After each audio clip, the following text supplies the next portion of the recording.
Hello my lovely subscribers, welcome back in this amazing video. Mbaniriza mu video yaffe ey'olunaku olwaleero. So today we are going to look at time prepositions. Can you repeat that? Time prepositions. Good. Time prepositions. Time prepositions kitegeeza ki? What does it mean, time prepositions? Mu Luganda buno prepositions twagamba obugambo bukozesebwa okugatta sentences mu Luzungu. For example, I am boy. You can't say I am boy. You say I am a boy. So a is what we call a preposition. Prepositions bugambo tukozesa okugatta subjects oba pronouns. Remember twagamba pronouns oba subjects then nakasigirwa ekintu kyoboyogerako. Whenever you want to construct a sentence is what we call a subject. So bu prepositions buno bukolesebwa okuyigatta emboozi subject oba ekintu kyoyogerako mu mboozi in a sentence with other words. So today we are going to focus on time prepositions. Ndowooza kati otegedde we ngamba prepositions. So time prepositions ebigambo ebigatta the actors joining words. So ebigambo ebigatta amanya twagamba amanya is a noun or pronoun. So noun is amanya, pronoun nakasigirwa. So ebigambo ebigatta amanya oba nakasigirwa mu mboozi in sentences. Okay, that's the brief introduction of what prepositions are. So let's jump into it. So let's further understand what they mean. So what is a preposition?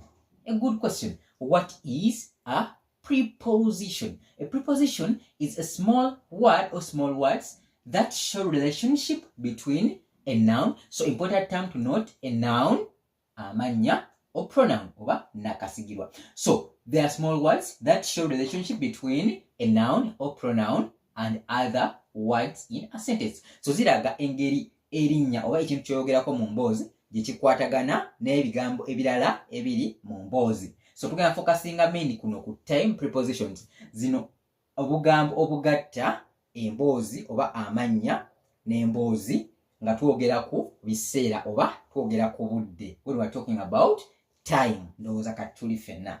Okay, so in Luganda, prepositions can be ebigambo ebigatta amanya they are nouns in English, amanya n'emboozi. Nga nkugambye mu example yaffe, wogamba she sleeps at 10 p.m. You can't say she sleeps 10 p.m. It's an incomplete sentence. You say she sleeps and a preposition at. So the preposition eziraga time ezikwataganya ku budde zetugenda okulaba olwaleero. Okay, so since now you know what prepositions are, let's first see some of the examples. So examples of time prepositions. So twala kutumya prepositions eziraga obudde. Time prepositions. We have at. We've ever looked at this. At, ku in Luganda. On, it's also a time preposition. On can be ku in Luganda depending on the context. So in, mu, are we together? Since, ago, until, by, and many others. So these ones, they don't have a permanent Luganda word, but they can change or they can tarry depending on the context of your subject. So at, ku, on, ku, in, mu, since, ago, until, by, n'endala nyingi zetugenda okulaba mu maaso awo. Okay, let's start with this time preposition of at. Ku, at. So at, you should take note of this. So at oba ku tugikozesa mu Luzungu okulaga specific period ntegeeza kiba specific time nti okusonga ku budde ekintu kyoyogerako bwe kyalimu. So you use at as we're going to see in examples. Okay, let's have a look at examples. Ebyokulabirako. Number 1, we have the shop opens at 8 a.m. a.m. bwa mudde bwa misana nga temunakoona mu ttuntu.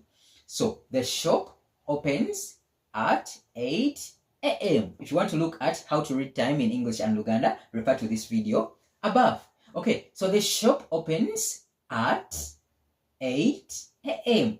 Here in this sentence you can see at pinpoints out to a specific time interval at this period of time at 8 a.m.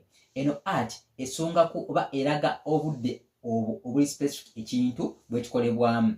So at tugikozesa okupinpointinga ku budde oba okulaga obudde bw'ekintu bekikolebwamu obwennyini obudde obwennyini. So the shop opens at 8 a.m.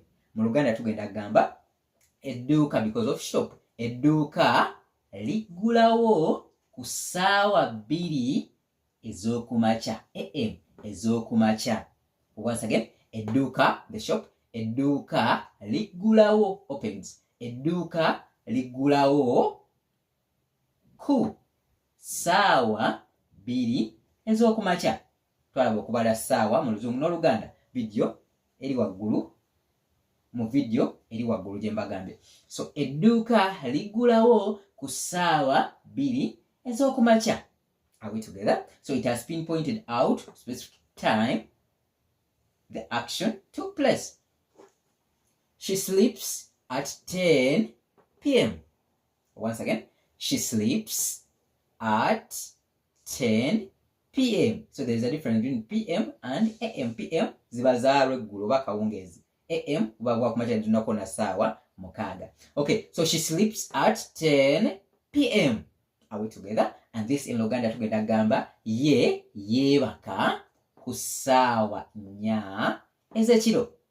Once again, ye yeebaka ku ssaawa 4 ez'ekiro. She sleeps at 10 p.m. Good. The bus arrives at 1 p.m. Ndowooza eno at esonga ku budde ekintu bwe kibeeramu. At what tukozesa. So the bus arrives at 1 p.m. Are we together? Basi etuuka ku ssaawa 7. Tuli fena? Basi etuuka ku ssaawa 7. When bus arrives at 1 p.m., it's going to be basi etuuka ku ssaawa 7. Good. My father comes home at night. There is something to note here. My father comes home at night. Please note, whenever you're referencing to the night time and using at in Luganda will be muchiro. At changes to mu. Obanga okozesa at ng'oyagala kulaga budde obw'ekiro ogenda gamba muchiro, togamba ku kiro nedda. You say muchiro whenever you're talking about night time. Whenever you're using at to refer to a night time interval, you're going to say my father comes home at night or at midnight. You're going to say muchiro mu Luganda. Ndowooza ko tukategedde bulungi. At night kigenda kubeera muchiro, togamba ku kiro. No, mu because it is night time. At night changes to mu chiro. Good. So my father comes home at night. Kigenda kuba taata ajja ewaka mu kiro. Okalabyako? Taata ajja ewaka mu kiro. My father comes home at night. Taata, father, ajja ewaka mu kiro. Or some people say taata wange because of my father. Taata wange ajja ewaka mu kiro for beginners. Okay, number 5 we have we will meet at night. We will meet at night. Tulifena. We will meet at night. Tujja because of we. Tujja kusisinkana mu kiro. Ndowooza at night kibeera mu kiro, tugamba ku kiro. We say mu kiro because of night time. So tujja kusisinkana mu kiro. Once again, we will meet at night will be tujja kusisinkana mu kiro because you are many. Tujja, we will. Tujja kusisinkana mu kiro. Are we together? That is how we use this time preposition at. Ndowooza tukategedde. Okay, let's have some exercise. Change this sentence to Luganda. We met at the station. Once again, we met at the station. So this is past tense of meeting. So we met at the station. Can you send in your answers in the comment section and I see? So exercise, translate this sentence to Luganda.